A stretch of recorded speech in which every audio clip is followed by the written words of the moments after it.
সকলে আমার প্রীতি ও শুভেচ্ছা নিন। আশা করি ভালো আছেন। ভারতের সঙ্গে সহযোগিতা জোরদারে মার্কিন রাষ্ট্রদূত সার্জিও গোর অজিত দোভাল বৈঠক। দেখেন, ভারতে মার্কিন রাষ্ট্রদূত সার্জিও গোর ও ভারতের জাতীয় নিরাপত্তা উপদেষ্টা অজিত দোভাল দ্বিপক্ষীয় কৌশলগত সহযোগিতা জোরদার করা এবং বিশ্বের নিরাপত্তা চ্যালেঞ্জ মোকাবেলায় একসঙ্গে কাজ করতে নয়াদিল্লিতে বৈঠক করেছেন। মঙ্গলবারের এই বৈঠককে ফলপ্রসূ বলে অভিহিত করেছেন সার্জিও গোর। তিনি বলেন, বৈশ্বিক নিরাপত্তা চ্যালেঞ্জ মোকাবেলায় ভারত ও যুক্তরাষ্ট্রের মধ্যকার অংশীদারিত্ব গুরুত্বপূর্ণ। উভয় দেশের অনেক অভিন্ন লক্ষ্য রয়েছে এবং দুই দেশের দ্বিপক্ষীয় সম্পর্ক ও যোগাযোগ ক্রমেই বৃদ্ধি পাচ্ছে বলেও তিনি তুলে ধরেন। বৈঠকে দুই দেশই অভিন্ন লক্ষ্য অর্জন এবং কূটনৈতিক সম্পৃক্ততা বাড়াতে একযোগে কাজ চালিয়ে যাওয়ার উপর জোর দিয়েছেন। এই বৈঠকের ঠিক আগের দিন সোমবার সার্জিও গোর ভারতের পররাষ্ট্র সচিব বিক্রম মিশ্রির সঙ্গেও দ্বিপক্ষীয় সম্পর্ক নিয়ে বৈঠক করেছিলেন। সাম্প্রতিক সময়ে দুই দেশের উচ্চ পর্যায়ের ধারাবাহিক কূটনৈতিক যোগাযোগের অংশ হিসেবেই অজিত দোভালের সঙ্গে এই বৈঠক অনুষ্ঠিত হলো। চিন্তা করেন ভারতকে কতটা গুরুত্ব দিচ্ছে মার্কিন যুক্তরাষ্ট্র, যে নিরাপত্তা বিশ্বের নিরাপত্তা জোরদারের জন্য তারা অভিন্ন স্বার্থ নিয়ে কাজ করার জন্য উঠে পড়ে লেগেছে।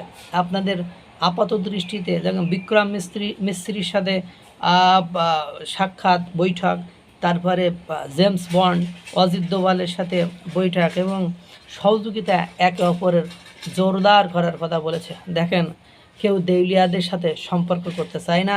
তাদের কাছ থেকে যখন স্বার্থ ছিল সেটুকু নিয়ে দেউলিয়াদের পেছনে পিএল মেরে সেখান থেকে চলে যায়। আর দেউলিয়া পাকিস্তান, দেউলিয়া তুরস্কের সম্পর্ক হলো মার্কিন যুক্তরাষ্ট্রের শত্রু চীনের সাথে।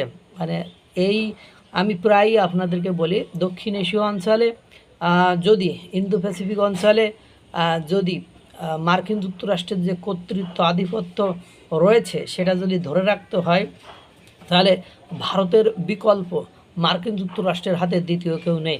আপাত দৃষ্টিতে যদি মনে হয় যে ভারতের সাথে মার্কিন যুক্তরাষ্ট্রের একটা শত্রুতা চলছে, কারণ এটা নয়া পরাশক্তিতে পরিণত হয়েছে, ভারত তারা তো একটু দর কষাকষি করবে, আর দর কষাকষিতে একটু তো প্রবলেম ফেস করবে।